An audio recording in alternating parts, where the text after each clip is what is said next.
ദൈവത്തിന് മഹത്വം. ഏവർക്കും സ്വാഗതം.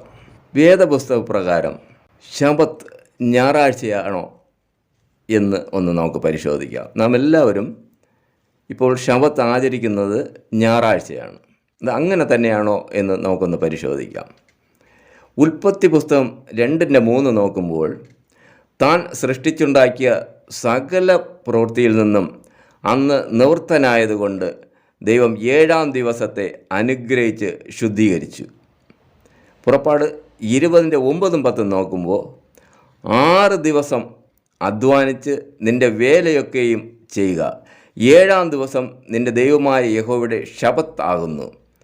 അന്ന് നീയും നിൻ്റെ പുത്രനും പുത്രിയും നിൻ്റെ വേലക്കാരനും വേലക്കാരത്തിയും നിൻ്റെ കന്നുകാലികളും നിൻ്റെ പടിവാതിൽക്കലുള്ള പരദേശിയും ഒരു വേലയും ചെയ്യരുത്. അപ്പോൾ ദൈവം അനുഗ്രഹിച്ച് ശുദ്ധീകരിച്ചത് 7-ാമത്തെ ദിവസത്തെയാണ്. ഇനി യെശയ്യാ പ്രവചനത്തിലും യിരെമ്യാ പ്രവചനത്തിലും യെഹെസ്കേൽ പ്രവചനത്തിലും ആ ശബത്തിനെക്കുറിച്ച്, അതിൻ്റെ പ്രാധാന്യത്തെക്കുറിച്ച് വളരെ വ്യക്തമായിട്ട് അടിവരയിട്ട് പറയുന്നുണ്ട്. യെഹെസ്കേലിൻ്റെ 20:16 ആണെങ്കിൽ, ശബത്ത് അശുദ്ധമാക്കിയത് കാരണം കനാൻ ദേശത്തേക്ക് ആ ജനം പ്രവേശിക്കയില്ല എന്ന് ദൈവം കൈ ഉയർത്തി സത്യം ചെയ്യുന്നു. അപ്പോൾ എത്ര പ്രാധാന്യം കൊടുത്ത ഒരു സംഭവമായിരുന്നു അത്. എന്നാൽ ഈ പുതിയ നിയമത്തിൽ ശബത്ത് അല്ലെങ്കിൽ ഈ ആഴ്ചവട്ടത്തിൻ്റെ 7-ാമത്തെ ദിവസം ബാധകമല്ല എന്നുള്ള രീതിയിലാണ് വാദം ഉന്നയിക്കപ്പെടുന്നത്. നമുക്കതൊന്നും നോക്കാം. ലൂക്കോസ് 4:16 പറഞ്ഞു, ശബത്തിൽ പതിവ് പോലെ പള്ളിയിൽ ചെന്ന് കർത്താവ് തിരുവചനം വായിച്ചു. രോഗികളെ സൗഖ്യമാക്കിയതും ഉപദേശിച്ചതും എല്ലാം കൂടുതലും ഈ ശബത്ത് ദിവസം, യെരുശലേം ദേവാലയത്തിൽ പോയതും രോഗികളെ സൗഖ്യമാക്കിയതും എല്ലാം ഈ ദിവസമാണ്. ഈ ശബത്ത് എന്ന് പറയുന്നത് നമ്മുടെ കാര്യങ്ങൾക്ക് വേണ്ടി നമ്മൾ പുറപ്പെടരുത്. നമ്മുടെ കാലടയ്ക്ക് വെച്ച്, അതായത് ബാക്കിയുള്ളവർക്ക് നന്മ ചെയ്യുന്ന ദിവസമായിരിക്കണം. ബാക്കിയുള്ളവർക്ക് വേണ്ടി, അതാണ് കർത്താവ് പഠിപ്പിച്ചത്, നന്മ ചെയ്യാൻ. അതിൻ്റെ പല ഉദാഹരണങ്ങൾ അവിടെ പഠിപ്പിച്ചു. അതാണ് മത്തായി 25:31 തൊട്ട് ദൈവം പറയുമ്പോൾ കോലാടുകളെയും ചെമ്മരിയാടുകളെയും വേർതിരിക്കുന്ന ഒരു സംഭവം അവിടെ പറയും. അത് അന്ത്യകാലത്തേക്കുള്ളതാണ്. അവിടെ വളരെ വ്യക്തമായി പറയുന്നു, നന്മ ചെയ്യണം. നന്മ ചെയ്യാൻ വേണ്ടി സൃഷ്ടിക്കപ്പെട്ട മനുഷ്യനാണ് നാമായിട്ടാണ് തിന്മ തിരഞ്ഞെടുത്തത്. അക്വയർഡ് പ്രോപ്പർട്ടി ആയിട്ടാണ് നമുക്ക് തിന്മ കൂടെ ചേരുന്നത്. നന്മ പ്രവൃത്തിക്ക് വേണ്ടി സൃഷ്ടിക്കപ്പെട്ടവൻ. അത് ഉൽപ്പത്തി പുസ്തകം വായിക്കുമ്പോൾ വ്യക്തമായി മനസ്സിലാവും. അപ്പോൾ അത് കാരണം നമുക്ക് ദൈവം ശബത്ത് വളരെ പ്രാധാന്യത്തോടെ, അതായത് അടുത്തവർക്ക് നന്മ ചെയ്യുവാൻ, നമ്മുടെ കാര്യങ്ങൾക്ക് വേണ്ടി ഇറങ്ങിത്തിരിക്കാതെ നമ്മളെ ഒന്ന് വെറുത്ത് ബാക്കിയുള്ളവർക്ക് വേണ്ടി സേവ ചെയ്യേണ്ട ദിവസമാണ് ശബത്ത്.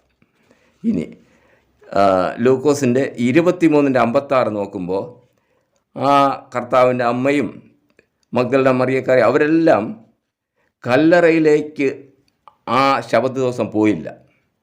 അവർ സ്വസ്ഥമായിരുന്നു. അവർ എത്ര ടെൻഷനോടുകൂടെ ആയിരുന്നിട്ടും ആ ദിവസം അവർ സ്വസ്ഥമായിരുന്നു. അത് ശബത്തിനെ അനുസരിച്ചതാണ്. ഇനി അപ്പോസ്തലന്മാർ ശബത്ത് ആചരിച്ചില്ല എന്നൊരു വാദമുണ്ട്. യഥാർത്ഥത്തിൽ നാം അത് നോക്കുകയാണെങ്കിൽ അപ്പോസ്തലന്മാർ ശബത്ത് ദിവസമാണ് പള്ളിയിൽ പോയതും പ്രസംഗിച്ചതും പള്ളികളിൽ പോയി മറ്റുള്ളവരുമായി സംവാദിച്ചതുമെല്ലാം കൂടുതലും ശബത്ത് ദിവസമാണ്. അതറിയണമെങ്കിൽ അപ്പോസ്തല പ്രവൃത്തി 13:42-44, 18:4 എന്നീ വചനങ്ങൾ പരിശോധിച്ചാൽ മാത്രം മതി, അത് വ്യക്തമാവും. ഇനിയൊരു വാദമുള്ളത് അപ്പോസ്തല പ്രവൃത്തി 20:7 തൊട്ട് പറയുന്ന ആഴ്ചവട്ടത്തിൻ്റെ 1-ാം നാൾ അവർ അപ്പം നുറുക്കിയ വിഷയമാണ്. അപ്പം നുറുക്കി കൂടി വന്നു. അതിനെയാണ് ഇപ്പോൾ അവർ ശബത്ത് ആചരിച്ചതായിട്ട് വ്യാഖ്യാനിക്കുന്നത്. അത് ആഴ്ചവട്ടത്തിൻ്റെ 1-ാം നാൾ അവരുടെ പ്രവൃത്തി ദിവസമായിരുന്നു. പ്രവൃത്തി കഴിഞ്ഞ് അവർ വൈകുന്നേരങ്ങളിൽ കൂടി വരുമ്പോൾ അവർ അപ്പം നുറുക്കുക പതിവായിരുന്നു. ആ ദിവസം, ഈ പറഞ്ഞിരിക്കുന്ന ദിവസം, അപ്പോസ്തലൻ പ്രസംഗം നീട്ടി. പാതിരാത്രി കഴിഞ്ഞ് നേരം വെളുക്കുവോളം പ്രസംഗിച്ചു. അത് ആരാധനയല്ല. അത് അപ്പം നുറുക്കി വചനപ്രഘോഷണം നടത്തിയതാണ്. ആരാധന വേറെയാണ്. ആരാധന ഇന്ന് ഇതുപോലെ പാതിരാത്രി ആരാധിക്കുന്ന ഒരു ആരാധന ഉണ്ട്.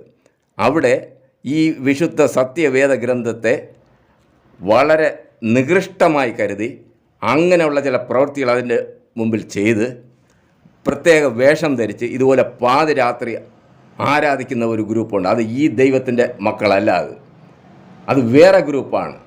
അതും ഇതും കൂടെ കൂട്ടിക്കുഴയ്ക്കരുത്. ഇത് ദൈവത്തിൻ്റെ ആരാധന എങ്ങനെയാണെന്ന് ദൈവം വളരെ വ്യക്തമായി തന്നെ വിശുദ്ധ വേദപുസ്തകത്തിൽ പറഞ്ഞിട്ടുണ്ട്. നമ്മൾ ഏത് ദിവസമാണത് ആചരിക്കണം, എങ്ങനെ ആചരിക്കണം, അതിനെല്ലാം വ്യവസ്ഥകളുണ്ട്.